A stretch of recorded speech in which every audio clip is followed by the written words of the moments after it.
Hello everyone. In this video, we will show you how to pair your remote with the eTV Box Pro. Start by checking that your eTV Box Pro is turned on and connected to your television with an HDMI cable. Make sure your TV is set to the correct HDMI input and that the remote has working batteries. To pair the remote with the box, press and hold the home button and the number 9 button together. Keep holding them until the light around the EE logo flashes purple 3 times.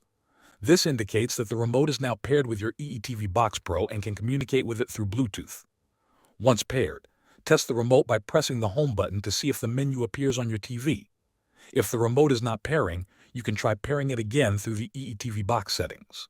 Use another remote or the buttons on the box to open the main menu. Go to Settings, then select Connected Devices or Remotes and Accessories. In this section, choose Add Accessory or Pair New Remote. Follow the instructions on screen, and when prompted, press and hold the home and 9 buttons again until the light flashes purple. Wait a few seconds for the box to complete the connection. If it continues to fail, restart your eTV Box Pro by switching it off at the mains, waiting 30 seconds, and then turning it back on. Then repeat the pairing steps. After completing these steps, your eTV Box Pro remote should be connected. Thanks for watching.